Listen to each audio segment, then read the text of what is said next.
Okay, so I'm going to be making 3 tables out of some old walnut. I have some cutoffs. Also have some fresh pieces top here too. But I'm mainly going to use a lot of these cutoffs for some of the framing pieces, and then the tops and bottoms will be made using poplar. That's the plan right now, at least. So I'll have all this poplar I'll use for the bottom and top, and then the walnut I'm going to use for the frames. That's the plan right now. This is for a friend, so I'm going to go through all these pieces and try to find the best pieces. I'm going to cut this all down, clean them up, at least get the legs for the coffee table. I'm going to start that one first, and then I'll do the end tables after. So I'm trying to find, like, this piece has these holes in it, so you can't really use that. So we'll go through all these pieces and see what we can come out with. So my plan is to start out with the coffee table legs. These legs are going to be about 17 inches in length. Like these are. So I don't have to cut these down to length, really. I'll clean them up a little bit, but. And then I want them to be about 1.5 inches in width and thickness. So these are just over 1.5. So I'll trim these down just a tiny bit on the joiner, planer. But these I'm going to cut down a lot more on the table saw. So I'm going to cut these down to about 1 3/4 on the table saw. Then we'll clean the rest up on the planer and joiner. All right, so let's start that. As you can see, I have one relatively straight edge.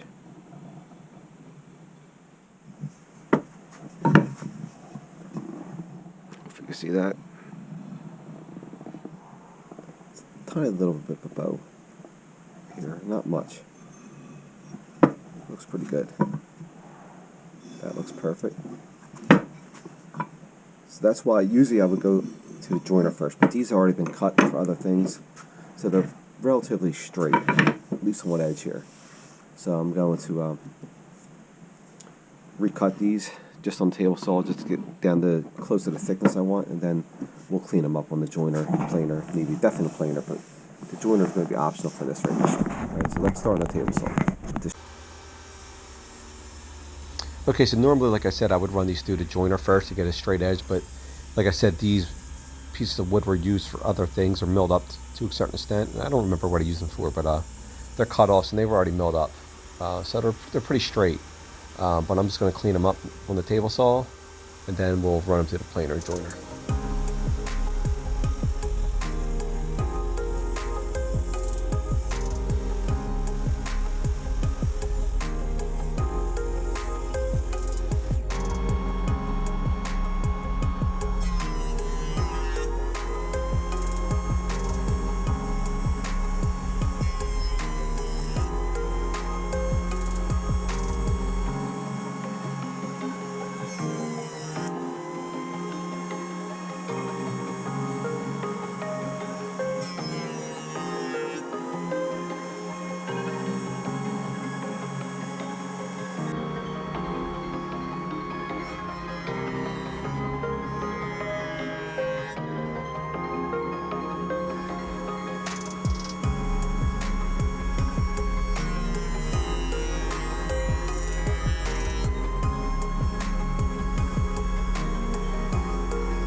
Table's not going to be too big. They want a smaller coffee table. It's going in a basement. So I have some free range here, so I'm going to turn these legs. These will be the front. So I'm going to be about 34 inches long, with the top will be about 36. So I'll have about an inch overhang on each side. So I want it to be about right there, roughly. This gives me an idea how long my stretchers and aprons need to be. About 30 and a half. Work.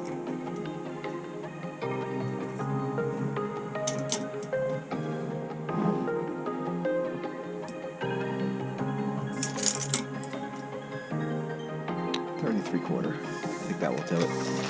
So my stretchers is about 30 3/4, and then so this will give me 36 inch overhang with that inch each side. Okay.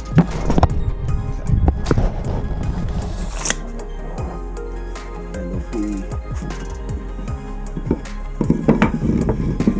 20 inches wide, so I want these to be about 18.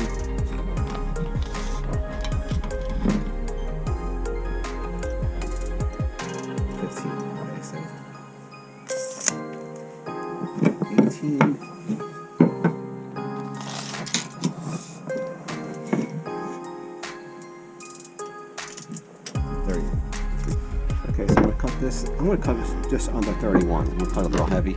Not that I really need to, because it's not like I'm laminating anything. But so now I'll use the edge grains for the rails. All right, so let's measure this out.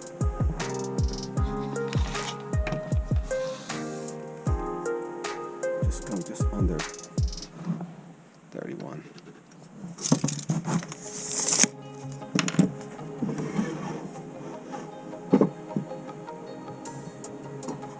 We don't need to set the stop block, whatever, just in case I gotta flip it or something.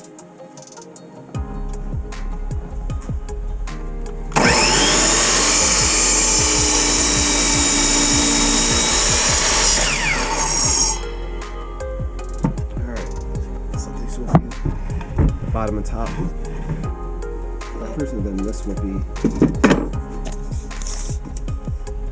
15.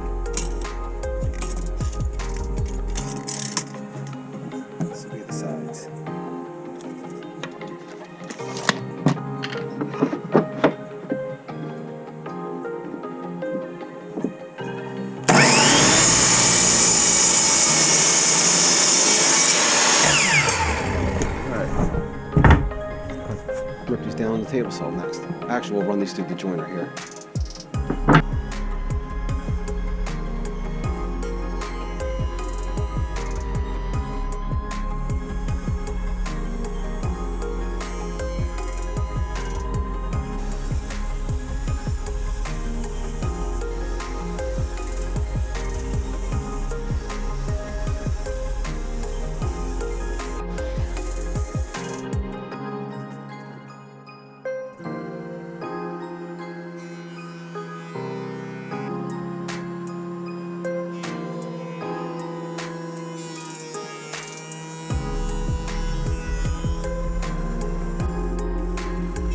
Edge them trim router. So we'll definitely do 4 sides of the leg. But these are almost ready to go. They're pretty thin diameter. It's going to be a lighter table, but the walnut is a sturdy wood, so it's going to have some weight to it still. All right, so this grain looks pretty nice. I really like this grain more especially. This little crotch here.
Everything's sanded and down to 120, and they're looking pretty good. So now I'm going to prepare to start setting up for the joinery, which I'm going to use some dominoes.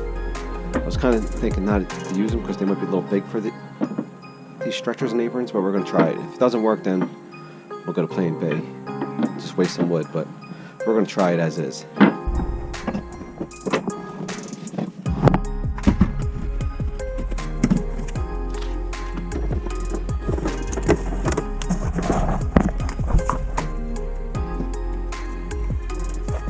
Start marking these out.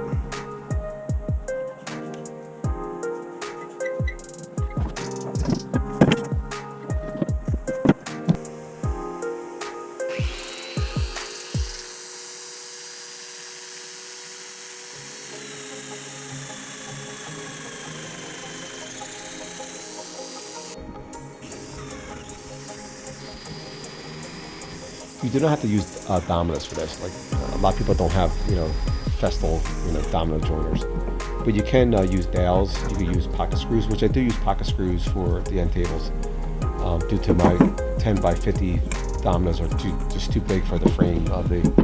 They're even almost too big for this. They were cutting it close. Dowels do work well. Dominoes work a little better from a strength standpoint since there's more glue surface. But both would work. Very fun, very good. And I've used dowels on many projects and never had an issue. So, don't get intimidated if you don't have a festal domino joint. You do not need this to do these type of projects. Matter of fact, you can save a lot of money. If you don't have this, you can have a lot more overhead. But this definitely speeds up the process to a certain extent over dowels. And I do like using these for bigger projects like dining room tables and things like that, especially the bigger dowels. Bigger dominoes.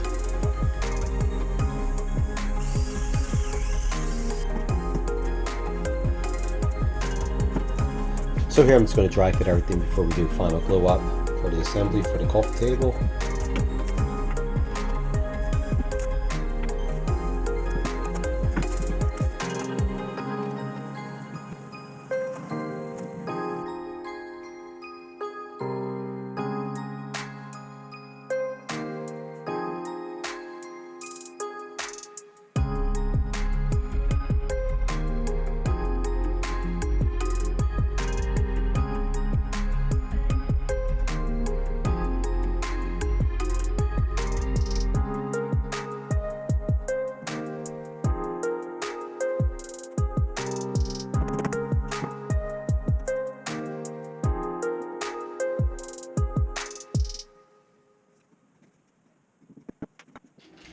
So here I am assembling with glue and the 10 by 50 millimeter dominoes, as you can see. So we're just going to glue and clamp up.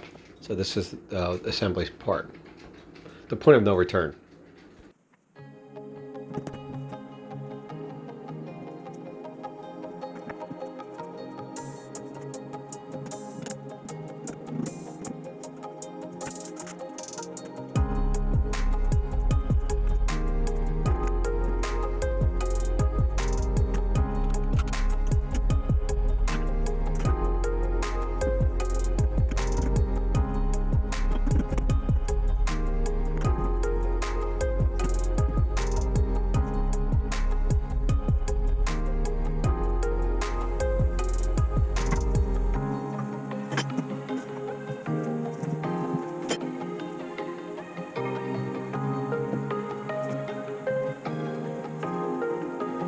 Now that I let the side structures dry for a few hours with the glue and dominoes, now we're going to assemble the rest of the table.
Now that the frame is all glued up and we're clamping it up, we're going to let it dry for a few hours, and we'll start moving on to the top of this table and the bottom, and also milling up the end tables too.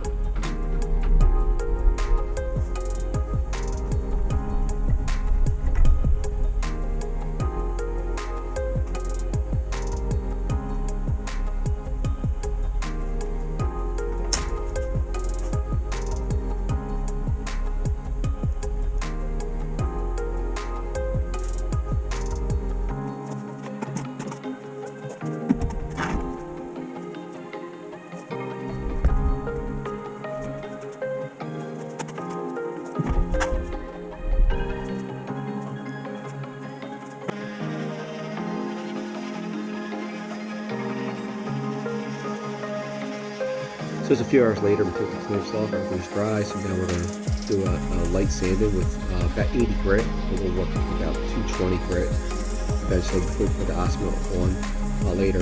And we also did mill up a little bit of the end table, so we'll pick up on that later in the video.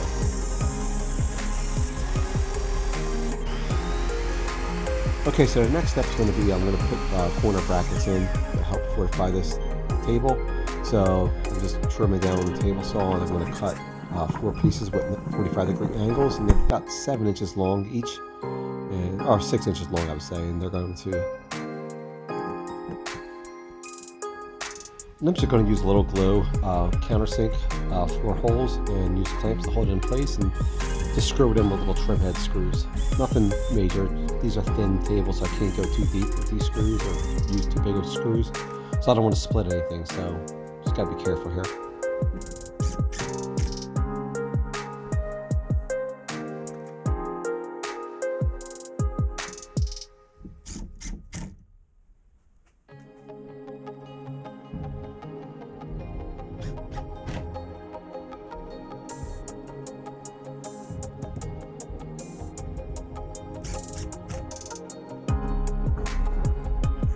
Okay, so now we're going to do the bottom cleats.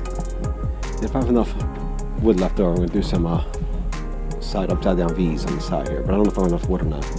So we still got to do 2 end tables with this to match this. So let's do the cleats for the bottom shelves, and then we'll maybe start laminating some of the top, milling up some of the top wood on the bottom shelf.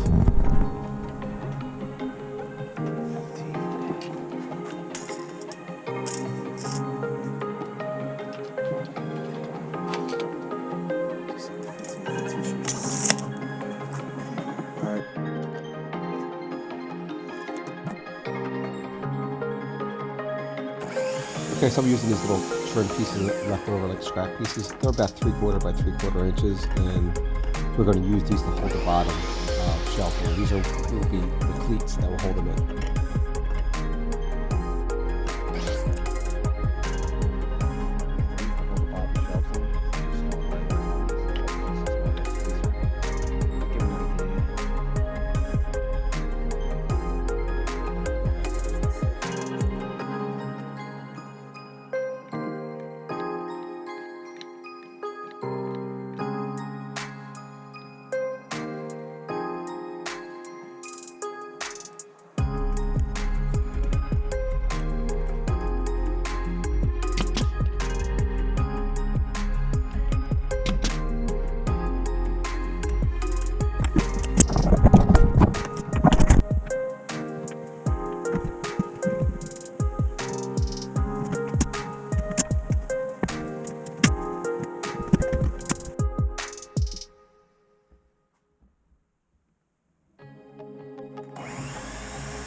Now here we're going to start cutting the poplar. This is going to be for the top and bottom shelves. We're going to start milling this up now.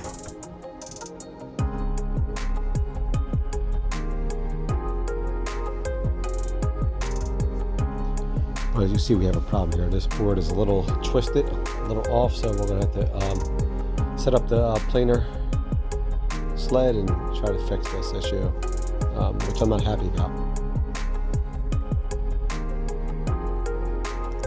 So to remedy this, I'm going to use this planer sled with some shims and some hot glue. As you see, I'm going to try to get one side level. Like I said, these are rough sawn poplar pieces. These are about 5/4 inch thick, maybe a little thicker actually. So we're going to take a lot off, unfortunately. When you have to plane these things, I guess that's the only problem. When you have to run it through sled, sometimes you take too much off, but we have to fix this.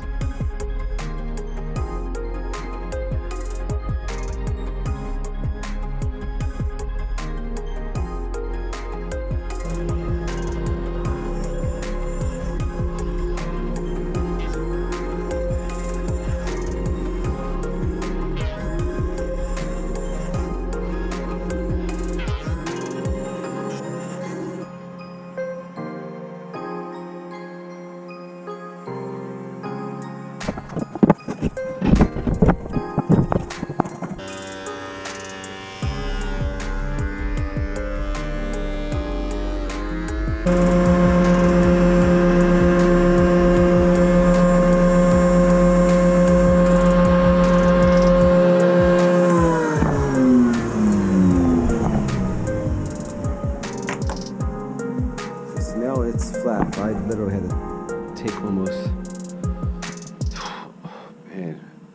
half inch off of this to get it flat. So I'm not sure if it's going to be the thickness I want. But I mean, I don't know. It still may work. It's still going to be just under an inch. These were just over 5/4 thick. So I got to clean the other half down now. If that was straighter, so then I'll run through the joiner on one side and even run the face through one more time after I rip them down on the table saw the final thickness. But they're going to be 10 inches exactly. So they're going to be 20 altogether. Alright, so they have to take a lot off this, but it's flat, which is good.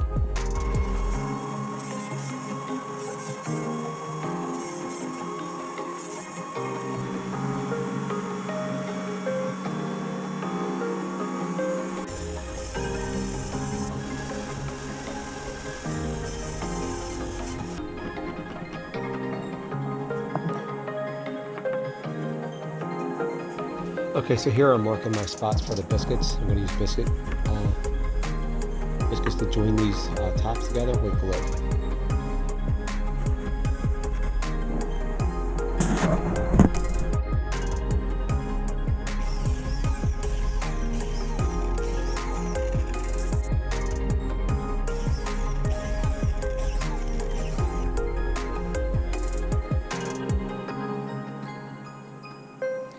Now time for the glue up and laminating the top.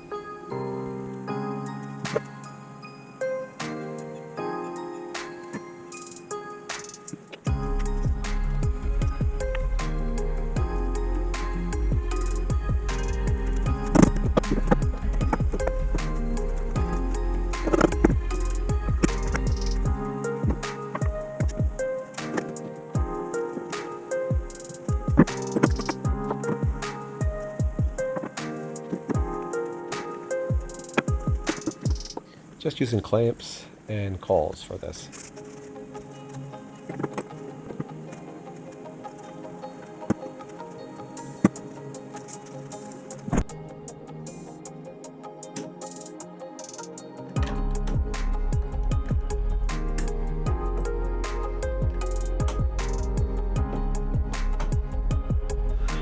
Okay, so it's the next day. I let these glue up overnight, and so now we're ready to proceed.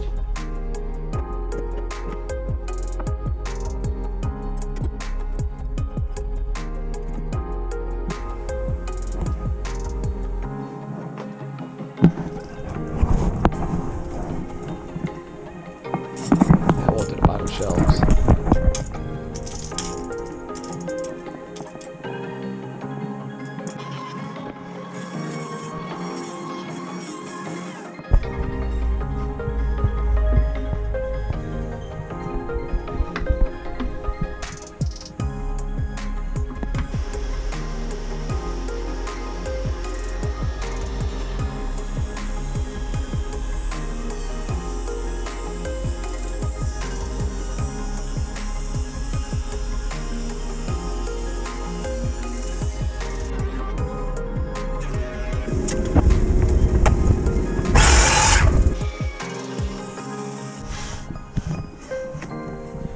Okay, so next I have to round off each edge of the bottom shelves to make them fit.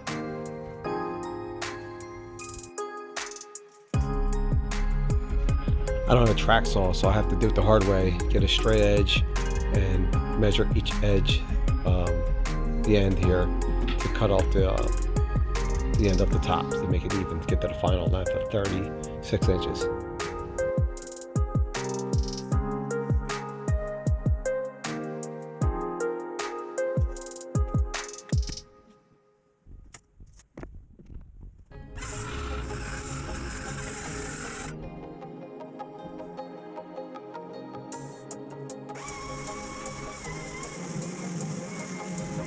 Okay, so now it's time to sand and route.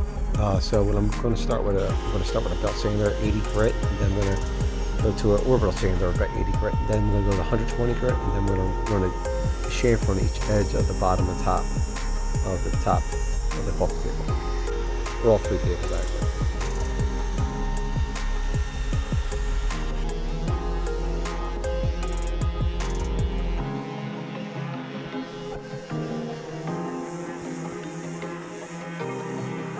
I'm going to finish up with a 220 grit here.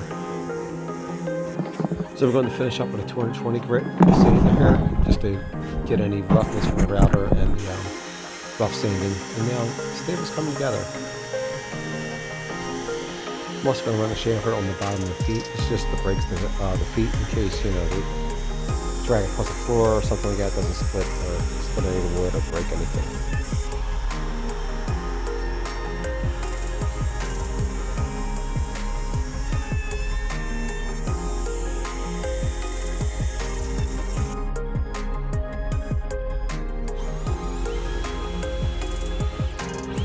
Okay, so here we're getting to the end of the coffee table portion of this build. So now I have the table upside down, and I have the bottoms clamped in, and they're pretty snug. So I'm just going to countersink some holes, and then we're going to put some trim head screws in, about 1-inch trim head screws in to hold the bottom of the shelves in. You could also use brads also, but this is just a little more clean and a little more secure. And I'm just screwing these into the cleats that we cut earlier in the video.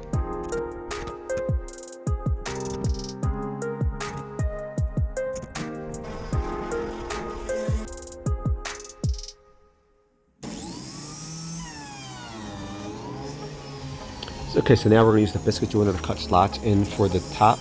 These are going to be in the top of the aprons and stretchers, about 1/4 inch, and these will hold the Z-clips. Z-clips are used to mount tabletops, and they prevent wood splitting or wood movement, you know, due to temperature changes and things like that. So also we're going to put some mineral oil on the entire table. This is the top. We're going to start on the bottom of it.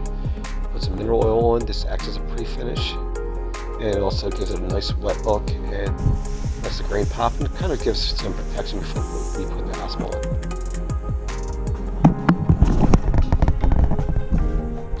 Okay, so now it's time to mount the top. So we have the table flip back over again, and we have the top facing upwards, the good side facing towards the top of the sheet, and we're using a combination square. We're actually going to use 2 here to space out. It should be about 1 inch on each edge. I think the end is about 1.25 inches. Due to the mill, this is the way it just worked out. So we're going to put the Z-clips in we mentioned earlier, and the slots that we cut with the biscuit joiner earlier, and we're just going to put these in the grooves, and we're going to use this self-centering drill bit, and we're going to just drill in with the impact driver, just very, very gently. We don't have to go too tight here with 3/4 inch screws here. These screws are actually self-tapping. We don't really need the center drill, but I took the deal with hardwoods. Just safer that way. Prevent from splitting the top. Also, sorry for the lighting here. I have the garage door open. There's a major glare here. I don't have the best lighting. So now we're going to pick up at the end tables. We're just going to be using pocket screws for these, and about 1.25 inch hardwood screws for this part of it. So even though I'm using pocket screws for these, I decided to also use extra glue, since these are very thin frames, and I let them glue overnight the side stretchers. So now we're assembling the rest of the table now with glue and pocket screws, and just make sure everything's square as possible, and trying to split any of this wood due to how thin it is.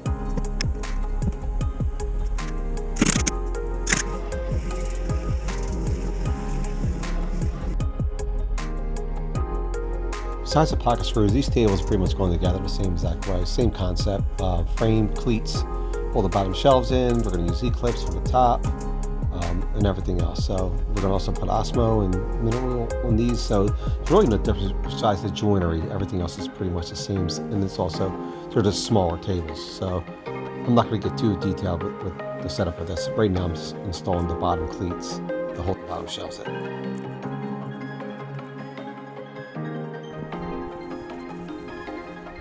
Okay, so now it's time to apply the finish, and I'm using the Osmo Poly Satin finish, and I'm just going to wipe it over with a Scotch pad and eventually wipe off the excess with a rag, shop rag. After about a half hour, 45 minutes of sitting, this goes on real nice. You don't have to use a ton of it, and this project's pretty much done. And it came out nice. It's a cool combination with this walnut frame and poplar bottoms and tops, and it's pretty cool looking, and the client loved it. And if you think you like this and want to comment, please comment. If you like, subscribe even if you like. Thanks for watching.